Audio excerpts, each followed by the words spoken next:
மயிலாடுதுறை மாவட்டம் செம்பனார் கோவில் அருகே கோவில் திருவிழாவில் பக்தர்கள் தீமிதித்து நேர்த்திக்கடன் செலுத்திய நிலையில் முதியவர் ஒருவர் கால் தடுமாறி குண்டத்தில் விழுந்ததால் பரபரப்பு ஏற்பட்டது. இது தொடர்பான கூடுதல் விவரங்களுடன் எமது செய்தியாளர் அன்பு ரஹூத் இணைகிறார். வணக்கம் அன்பு. இந்த சம்பவம் எப்பொழுது நடைபெற்றது? பாதிப்படைந்த முதியவருடைய நிலை தற்போது எப்படி இருக்கிறது? விரிவான தகவல்கள். நிச்சயமாக மயிலாடுதுறை மாவட்டம் செம்பனார் கோயில் அருகே கஞ்சா நகரத்தில் அருள்மிகு ஸ்ரீ படைவெட்டி மாரியம்மன் கோவில் அமைந்திருக்கிறது. பிரசித்தி பெற்ற இந்த ஆலயத்தில் தீமிதி திருவிழாவானது 10 நாட்கள் கொடியேற்றத்துடன் நடைபெறுவது வழக்கம். அந்த வகையில் இந்த ஆண்டு சித்திரை 31 அன்று காப்பு கட்டுதலுடன் தொடங்கிய தீமிதி திருவிழாவானது இன்று 10வது நாளான தீமிதி தீக்குண்டம் ஏறும் நிகழ்ச்சி நடைபெற்றது. சித்திரை 31 அன்று அம்பாளுக்கு சிறப்பு அபிஷேகம் நடைபெற்று காவிரியில் இருந்து கரகம் புறப்பட்டு ஆலயத்தில் காப்பு கட்டி 10 நாள் நிகழ்ச்சி கோலாகலமாக தொடங்கி நடைபெற்று வந்த நிலையில நிகழ்ச்சியின் 10வது நாளான இன்று காலையில் காத்தவாயனுக்கு திருக்கல்யாணம் நடைபெற்றது. அதனைத் தொடர்ந்து சிறப்பு அபிஷேக ஆராதனையும் அதனைத் தொடர்ந்து மாலை 8 மணி அளவில் இரவு 8 மணி அளவில் தீமிதி திருவிழாவானது நடைபெற்றது.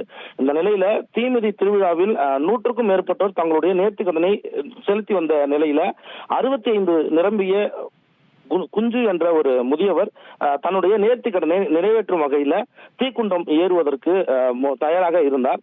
அவர் அப்போது வந்து தீக்குண்டத்திற்கு முன்பு வணங்கி தீக்குண்டம் ஏறும்பொழுது கால் தடுமாறி தீக்குண்டத்தில் விழுந்து விட்டார். அப்போது தீக்குண்டத்தில் விழுந்த 65 மதிப்புத்தக்க குஞ்சு அவரை அங்கிருந்த தீயணைப்பு துறையினர் மீட்டு மற்றும் அங்கிருந்த விழா குழுவினர் அவரை உடனடியாக மீட்டு மயிலாடுதுறை அரசு தலைமை மருத்துவமனைக்கு அனுப்பி வைத்தனர். மயிலாடுதுறை அரசு தலைமை மருத்துவமனையில தீவிர சிகிச்சை பிரிவில் அனுமதிக்கப்பட்டிருந்த குஞ்சு அவருடைய சிகிச்சை இப்போ 70% அவருக்கு தீக்காயம் ஏற்பட்டிருக்கிறது. அதனைத் தொடர்ந்து அவருக்கு தீவிர சிகிச்சை பிரிவில் இப்போது மருத்துவம் வழங்கப்பட்டிருக்கிறது. இது குறித்து இந்த சம்பவம் குறித்து செம்பனார் கோவில் காவல்துறை சார்பாக விசாரணை மேற்கொண்டு வருகின்றனர். நன்றி அன்பு ரஹூத், உங்களோட விரிவான தகவல்களுக்கு.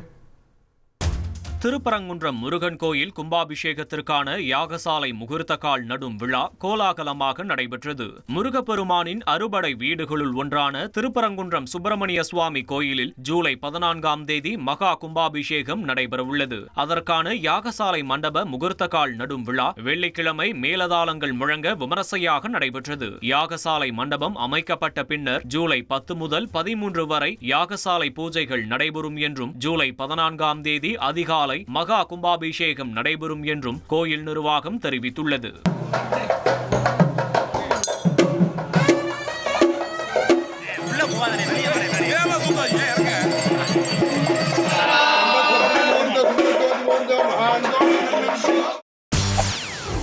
செய்திகளை உடனுக்குடன் தெரிந்து கொள்ள உடனே சப்ஸ்கிரைப் பண்ணுங்க.